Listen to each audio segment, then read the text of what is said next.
this Dharma talk on patience by sharing something that Sarah Ban Brechnach wrote.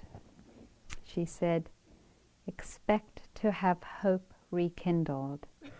Expect your prayers to be answered in wondrous ways. The dry seasons in life do not last. The spring rains will come again."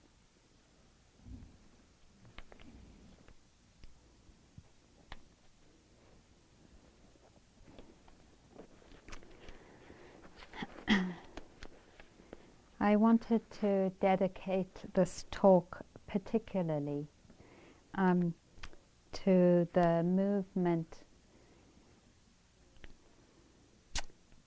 to opening our hearts to peoples of all colors.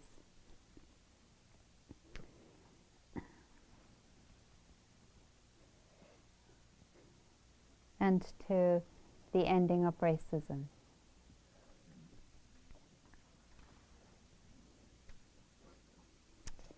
And there's a wonderful young gay man, African-American man, on the board of Dharmadena Meditation Center. And he said the other day, he said, "I just feel so despairing about racism ending." So I want to read it again. Expect to have hope rekindled.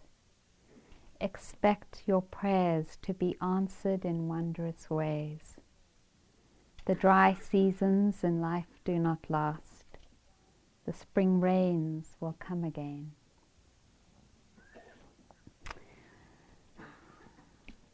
Some of you know that I was born in Johannesburg, South Africa, and my parents were very active in the struggle against apartheid. In 1960, the government passed something called the Emergency Act that gave the Secret Service powers to arrest people without trial. So they did a mass arrest of any and everyone. Now, my parents had decided to be very strategic around their political activities, and my father was considered more dispensable in terms of parenting than my mother. I guess that was very true in the 50s and 60s. So he did more overtly political acts. My mom used to drive into the African townships because, for those of you who don't know, Africans in South Africa were dark-skinned Africans, and they were called Africans. And so Africans were not allowed to live in the same places as white people unless they were domestic servants, and then they weren't allowed to live in the same structure or building. There were separate buildings. That was by law. So my mom used to drive us at night into the townships to teach Africans who wanted to read and write, how to read and write. This was considered a radical activity, and so she was arrested too. So they were both arrested. So my dad was in jail for 6 months, and my mom was in jail for 4 months. And then they got out, and then about a few days after they'd gotten out, or a week or something, I forget what, they got a tip-off they were going to be rearrested. And that's what the police really love to do. They love to arrest you, let you go just for a little bit, and then rearrest you again, because that was much more despairing, having that change. So they had to go underground, and we, the kids, were being watched by the secret police, so there's no way that they could have seen us. And so they realized that there just wasn't any role for them in South Africa at that point, and especially as parents, that they couldn't be parents in that situation.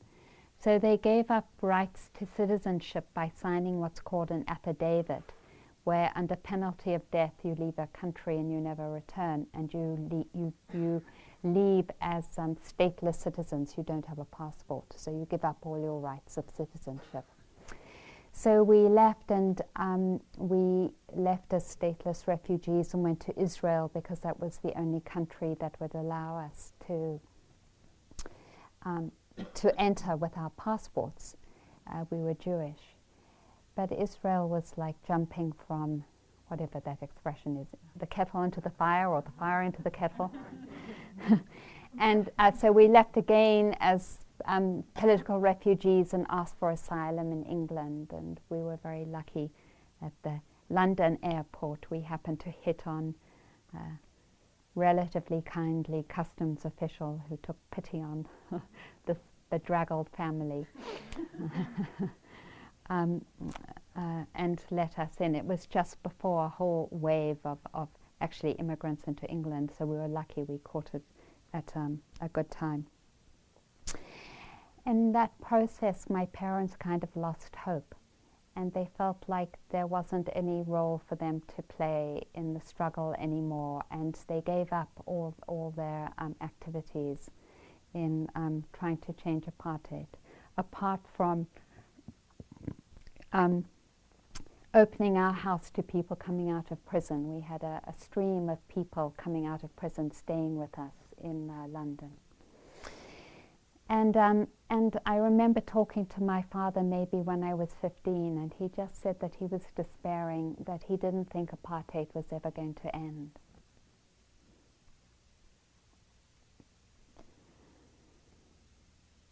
And I really felt that, I just felt that despair of their struggle, you know, and of the very difficult situations they went through, and just the pain of living in a society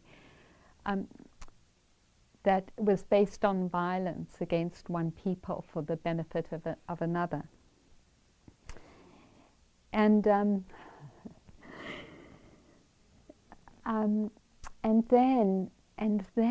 the changes started to take place.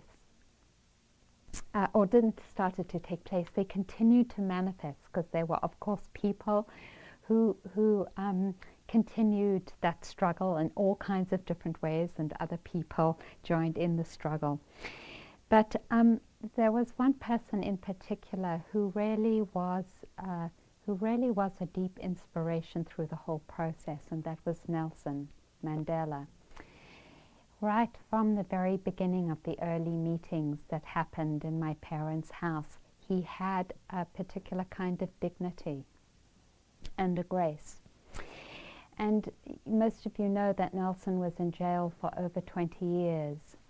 And when he was finally freed, all the prison guards stood in a row to shake his hand, because they had been so touched by his dignity and his grace, and that he never lost hope,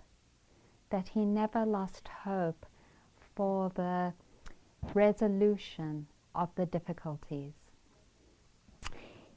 He had enormous patience, and he had that enormous patience because he really believed that by refraining from moving into the negative qualities of mind like despair, we carry the vision and the hope and manifest it in our moment-to-moment lives that creates the conditions for the flowering of change. And he did. He really did as a being. Eric talked a lot yesterday about Gandhi, and Nelson was another person like Gandhi who was really beautiful in cultivating patience through difficulties. And we were talking about that. We've really been talking about that a lot through these 2 days. That place of where we hold through difficult times by not letting ourselves get into reactivity, into reactions, or into revenge or hatred. I'm not saying that those feelings don't come up, but we don't get into them, we don't build them, we don't increase their energies or the storyline around them. And you know, there must have been, well, one of the reasons that my parents got imprisoned, were jailed, and many people later for a very long time, is that there was one man who insisted, because everything was underground, it was totally illegal, all activity was, political activity was illegal, that was against apartheid. There was one man who insisted on knowing the names of everyone else in the cells, and I don't know why everyone agreed to it, but I guess he had given a good reason, strategic reason for why. And he was, when he was arrested, without torture, he gave the names to the police of everyone. And there's still some people in jail until the ANC took place. There were still people in jail until they took power. So there was Nelson, you know, knowing that there were so many of the people that he lived and worked so closely with in jail because of this one man. Can you imagine, I mean, because I heard lots of conversations about this growing up, can you imagine the discipline of not wanting to get into revenge, you know, of not building fantasies about killing the guy? But I never ever heard him heard him talk negatively about this one particular man who's now living in Europe. So the quality of patience, it's such a beautiful quality. It's part of the 10 paramis. And for those of you who don't know, the paramis are these beautiful qualities of mind that we can develop, and not just in our meditation practice, which we certainly all have been practicing patience already through these days, but really in our lives.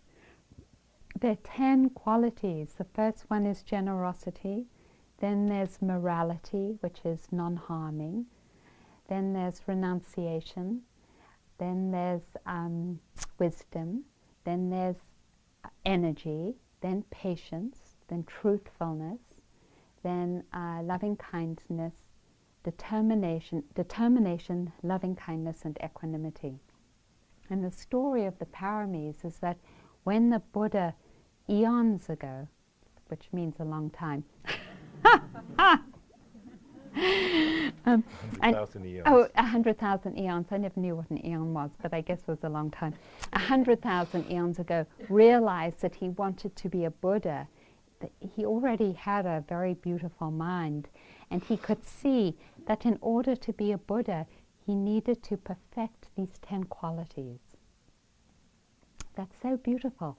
And so he spent lifetime after lifetime after lifetime perfecting each of these qualities until they blossomed into the fullness of his being. So then I'll tell you a story about one of his lifetimes, because he wasn't just a human being, he also became, take it as a story. If you don't believe in reincarnation, that's fine, because it's so nice to hear a story too. He was buffalo. Apparently he was a beautiful buffalo.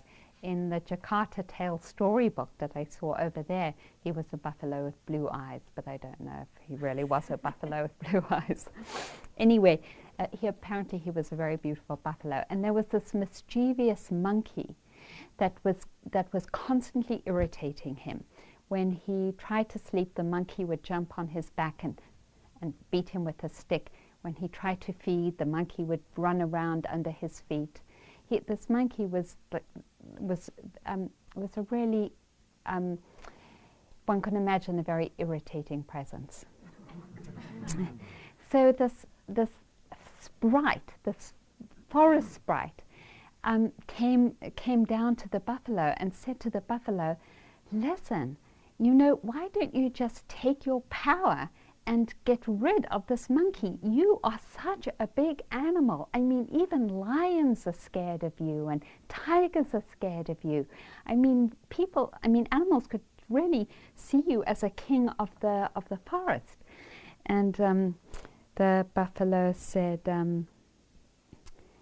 you know, I have a lot of compassion for the monkey, because the monkey is putting all his energy into these mischievous, unskillful energies, and no one likes him. No one wants to be his friend because he's such a drag to be around. And I have a lot of compassion for him. And anyway, the forest sprite or fairy was kind of impressed with this and said, well then, you know, how do you do it? And the buffalo said, I cultivate patience. And the sprite said, well, you know, how do you cultivate patience?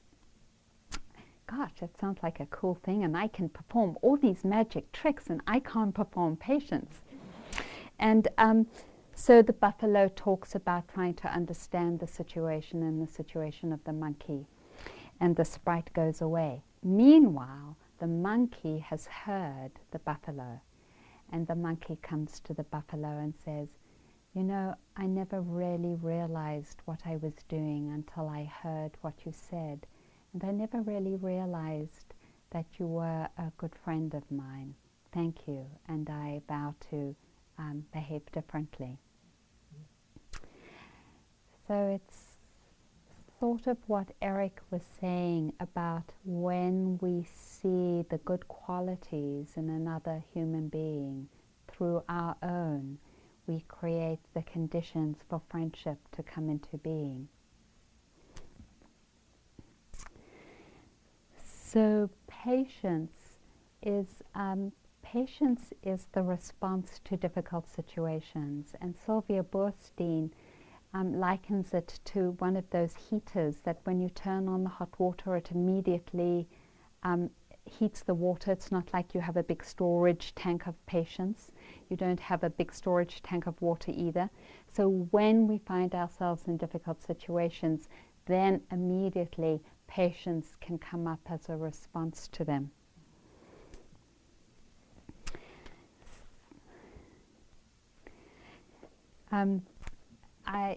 Some of you might not know that I went to graduate school and got a master's degree in organizational development. My teacher in the Uberkin tradition really supported me to get another job, and not just to depend on teaching as my income.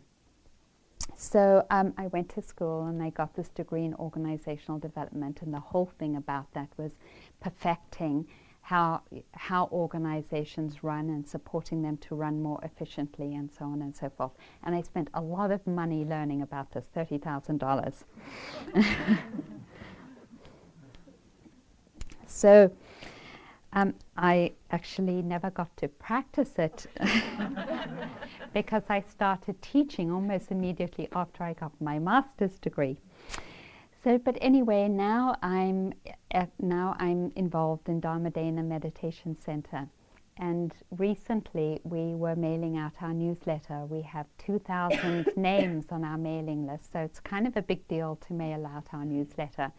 And so we let people who come to classes and so on know, hey, we're going to do the mailing on this day. Be sure to turn up to do it, because of course the more people you have, the easier it is to do.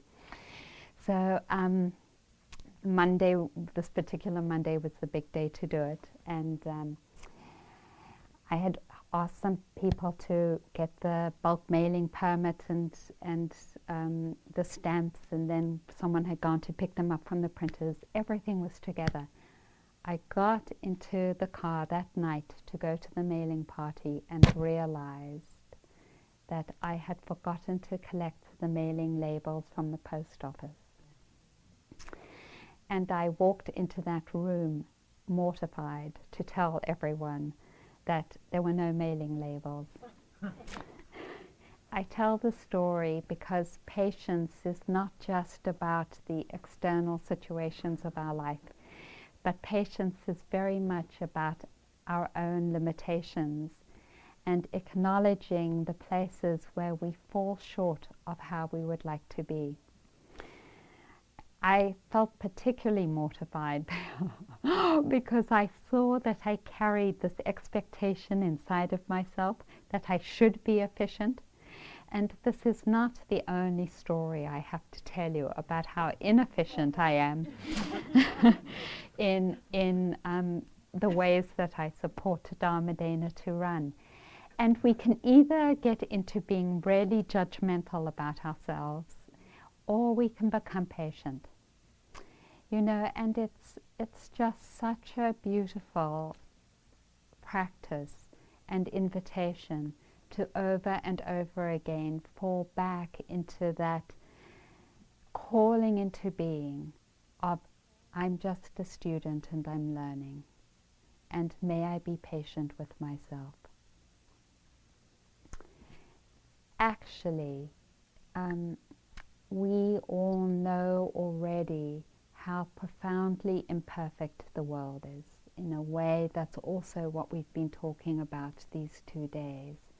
That it is deeply, deeply imperfect, from the very basic things about how our bodies are changing to the situations that we've all shared in our sharing circles about relationships, and we haven't touched on you know, so much also about what's unsatisfactory. We know, without going into it, the deeply unsatisfactoriness of what's happening in our political world, in our economic worlds. It's imperfect. The Buddha said that there were 2 ways to relate to this imperfection. The conditioned response is to move in judgment and aversion around it, to kind of push it away and to sort of box it up in a concept or an idea like this should not happen. Or we can open our hearts to it. When we open our hearts to it, we actually come to that relationship of not holding on to anything other than letting ourselves live in the vulnerability of that imperfection, to carry openly the rawness and the tenderness of how deeply imperfect it is. That we live in a world where each one of us is blind in particular places. There's some very courageous man yesterday, I don't know, is he here today, talked about feeling so differently than many of us here. I don't know if he's here. We each are blind in unique ways, and it's so easy to think, because we can't see our blindness, that someone else's blindness or ignorance is worse. But we're all blind because we're not enlightened, we're not fully enlightened, and we have our blindness. Our blindness comes in different ways. To hold that in our hearts is to become really patient, to live with patience through difficulties in the understanding that that relationship is bringing about a purity of being, and that purity of being is the best conditions for healing.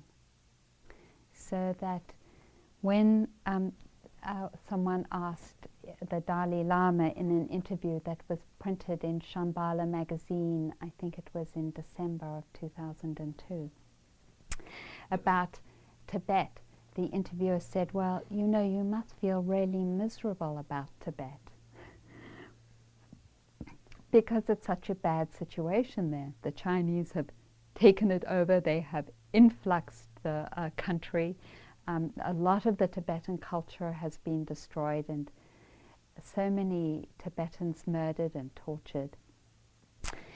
And it was so funny because in that moment of my eyes going from that question to the next line, I had this expectation the Dalai, that this interviewer would write something like the Dalai Lama put his hands to his face and looked down and tears came down his eyes or something like that, you know. And the Dalai Lama said with a big smile, no, I don't feel depressed at all about it. He said, I have absolute and total faith that Tibet will, that the situation in Tibet will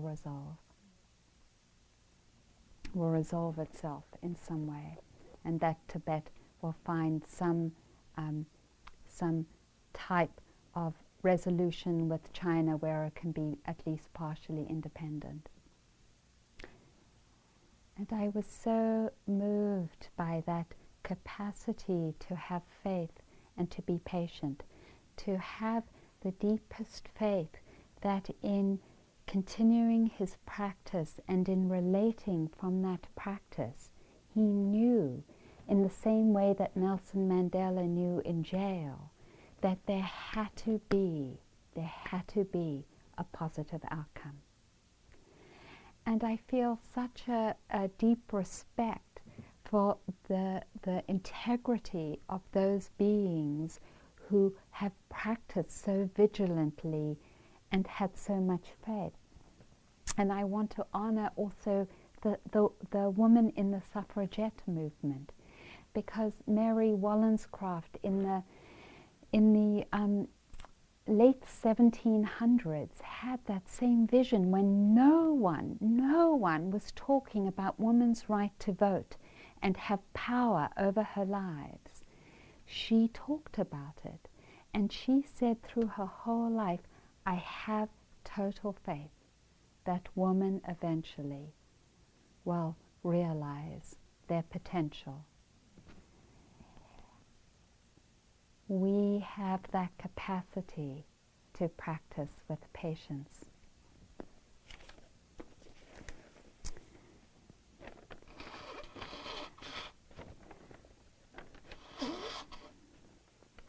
This is a beautiful story of patience. Vancouver Island. My daughter these days is in pictures, not as in Hollywood, but as in photographs taped to the walls of my prison cell. The cluster of photos tells a story that, in the words of Sophie, begins with, "Remember, Dad, I had a happy childhood so far." There we are in maternity ward, proud Dad holding a newborn to the camera. Weeks later at home, me exhausted on the couch, her clinging to my chest like a little tree frog. The two of us on the hardwood floor of the kitchen, me coaxing a spiky-headed baby into crawling. There's a toddler in a jolly jumper, wearing a striped stocking hat, eyes lit with the glee of a bouncing new life.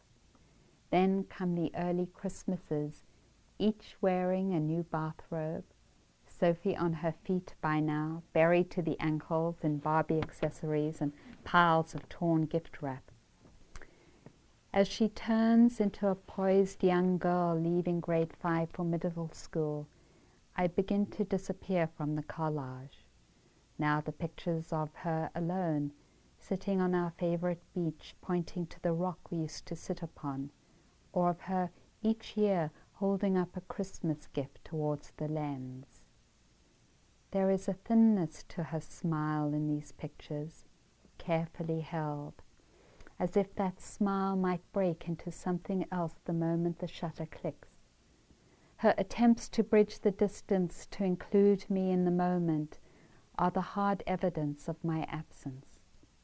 When a parent breaks the law, the fractures run straight through the child. It has been 3 years since Sophie first put her fingertips up to the glass that separated us in the visiting booth of the Remand Center, where she visited me twice a week. She knows more about prison than any young girl should have to know, and she carries her freight of grief the way other kids her age carry their backpacks to school every day. When I was first arrested, she was broken with grief, sobbing, "Dad's never coming home, is he, Mama? to my wife through sleepless nights. Grief turned to anger. She cut my face from the photos in her album. Anger turned to resignation. She glued them back in again. Acceptance came too, like the day she said the Department of Corrections should actually be the Department of Mistakes. How does one remain a parent from prison? You can't say to a child, hang in there, sweetie, I'll be home in 18 years. It's unimaginable to them. Yet we remain bound to our children and they to us, in as primal a way as any parent, by our DNA and our love. A wise psychiatrist who did a pre-trial assessment of me set down his pen afterwards and said, "This isn't about you anymore. You're going to prison for a long time. It's now about a little 10-year-old girl, about showing her that no matter how badly we screw up our lives, no matter how terrible the mistakes we make, it can be survived. There can be redemption."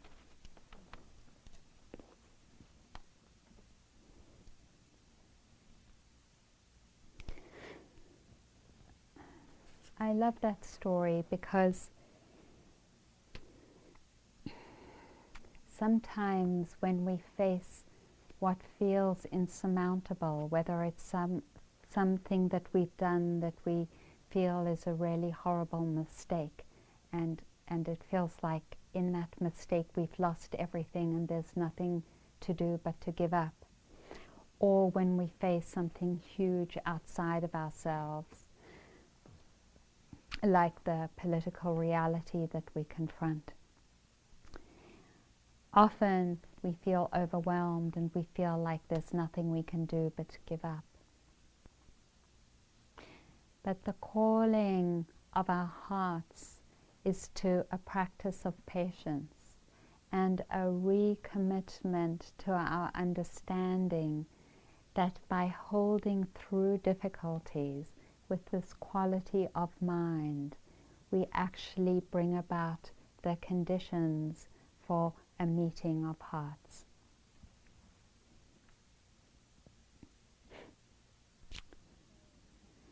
So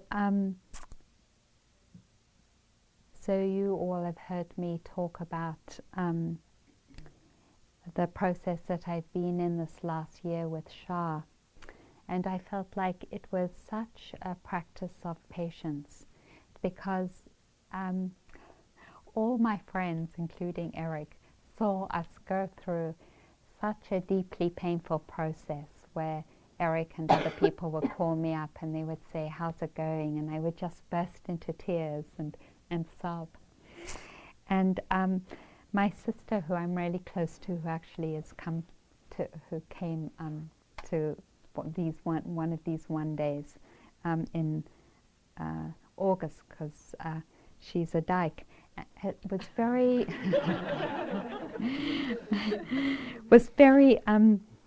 you know, I could tell she was very restrained with me on the phone. She never ever gave me advice. You know, she was just like, "Oh, honey, I'm so sorry that it's being so hard." And at Christmas time, she was going to visit my mom in South Africa because my parents, Mandela invited all the old activists back to South Africa. My parents went back.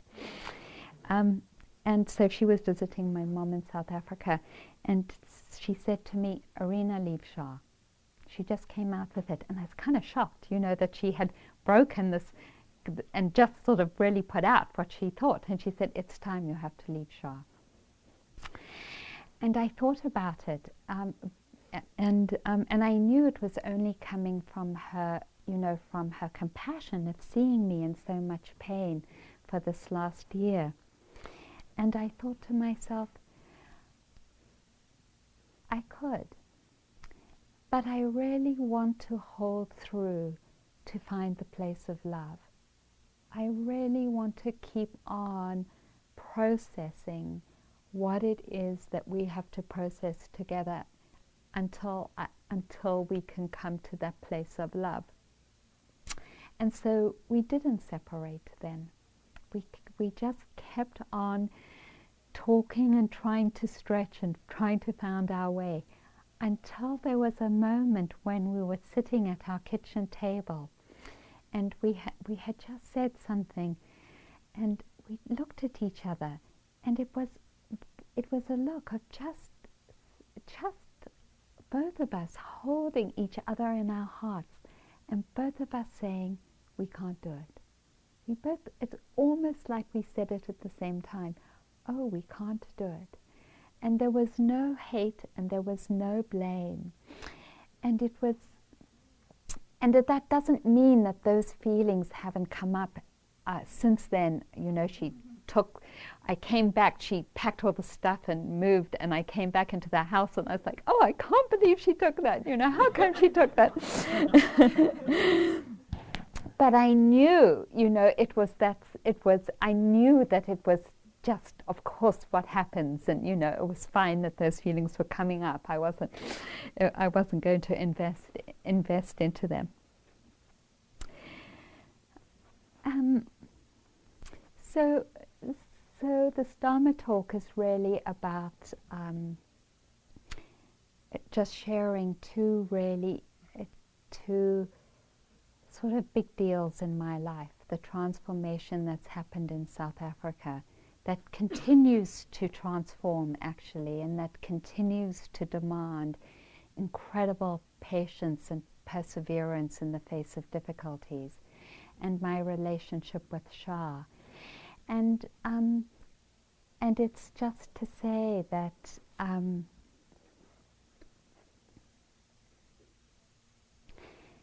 that renouncing blame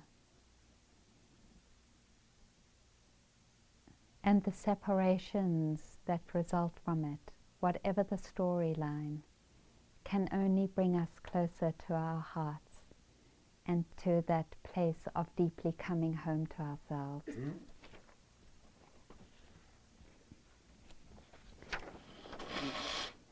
This is what Pablo Neruda says. And now we will count to 12, and we will all keep still. For once, on the face of the earth, let's not speak in any language. Let's stop for 1 second and not move our arms so much. It would be an exotic moment without rush, without engines. We would all be together in a sudden strangeness. Fishermen in the cold sea would not harm whales, and the man gathering salt would look at his hurt hands.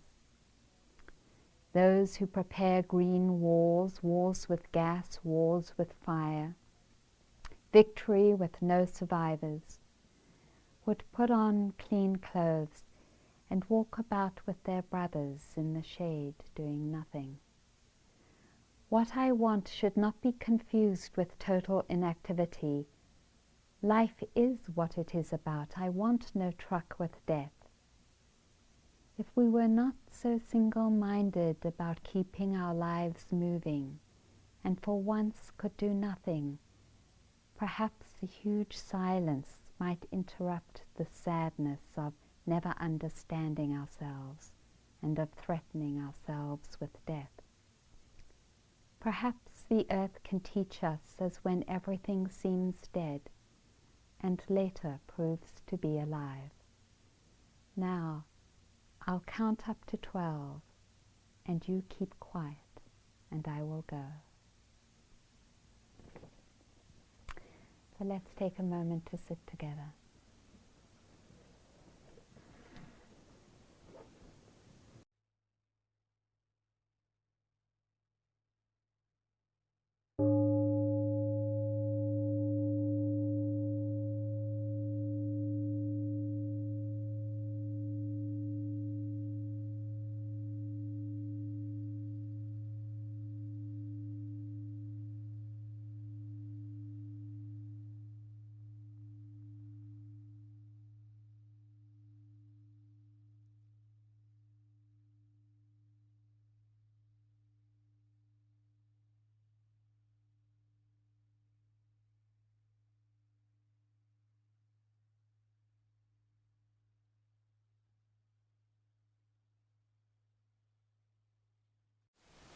Thank you for listening.